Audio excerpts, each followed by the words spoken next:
No, I didn't. I grew up on in a small town in Kentucky, and I cut tobacco for a living for $3 an hour. And sitting here and being able to stand here with my stunning, intelligent, brilliant wife, and sit up on the balcony where Gregory Peck sat and where Jimmy Stewart sat. No, I didn't think that was going to happen. And if you'd picked about 1 million versions of me, you probably wouldn't have thought that happened either. This is a beautiful award. It's really cool. My wife happens to be the best warrior for journalists in the world, so I'll stand to this side when you talk about warriors for the press. But I'm a big believer in the work that she does. Gladys got up to get an award, and she sang, and it just changed the room. It was just amazing. They were tears. Yeah, it's really cool. It's cool to be out here with my friends, and it's fun to, you don't have to sit and wonder if you're going to win either. You already know, which is helpful. You think about that. It's not a bad thing. And also, it's fun to be in I didn't know Tania León at all. I'd never met Amy Grant before. It was such a beautiful soul, and so it's just been a wonderful weekend for us. She is the kind of artist that has written songs and lived her life in an expansive way that invites everyone else into the circle. Oh my goodness. Well, first off, I am bowled away to be part of this class of the Kennedy Center Honors. I don't think I've totally wrapped my head around being a part of this class, but I've loved hearing every person's story. And especially the events that we've done up until tonight have just made us feel so appreciative of each other. And I believe that that's going to just set the stage for the whole audience to just feel embraced by hope and love and celebration, and everybody needs a good dose of that. Ellie can answer more expansively, but I know for me, she was one of my first concerts as a kid. My mom was a big fan, and she's like, hey, do you want to go to this concert? And I was probably 9 or 10 years old, and it was my first real big arena show. And she just had this capacity, even though it was a room full of thousands of people.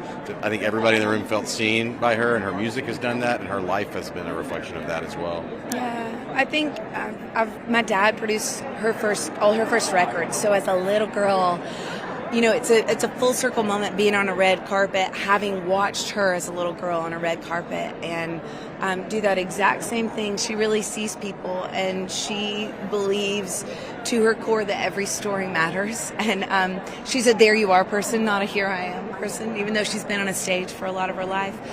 She lives invitationally, and I think her music has that effect on people too. And so to see it brought into this sphere of other music makers and creators is a gift, because I think a lot of us have felt more at home with ourselves because of the songs that she's written. Am I drooling? No. Well, actually, last week was my first time back on stage, and I can't think of a more gentle way to get back into the limelight than doing a Christmas concert with my dear friend Michael W. Smith. And I was nervous that first day. I forgot lyrics to songs that I wrote. But, I'm just on a healing journey. But this time here, love and kindness is also very healing. And I'm not kidding. I feel filled up from head to toe.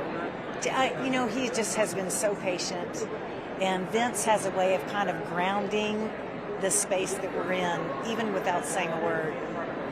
And I think early on I said, what if I'm different? What if I'm not the same? And he said, hey, every day we wake up a little different, and we love each other, and it's good. And I feel like my old rascally self. I am truly overjoyed. I am. Any time that I can see an opportunity or some friends or people or whatever, and we come together. Look at all these people in here, and we're all here for the same reason, trying to lift things up, trying to have some joy and all of that, and that's really what it's all about. We're so excited for your performance. What's it like to get honoured for a lifetime achievement for contribution to American culture as an Irish band?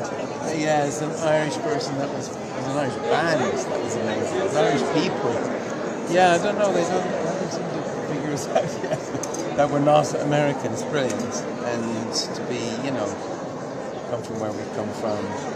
You know, we weren't a very punk band. But, you know, to have the red carpet rolled out for you in the White House sounds, you know, a little bit mad for a band like us. But in a certain sense, you know, our band's about any single word. It's freedom, and that house, you know, that place, that's where freedom lives, I might say. You know, and especially in this time, you know, you never thought freedom would be under such threat. So, and he's very kind. You know, he has a sort of kindness as a strength. Who'd have thought that kindness was a revolutionary idea either? But this president has kindness as just a feature and a strength, and yeah, something very old school about him. Old school pugilist, you know. If he hit you, you wouldn't know. He'd hit you, you know. He's such a gentleman, but great strength. We really loved him. Amazing, really very special moment.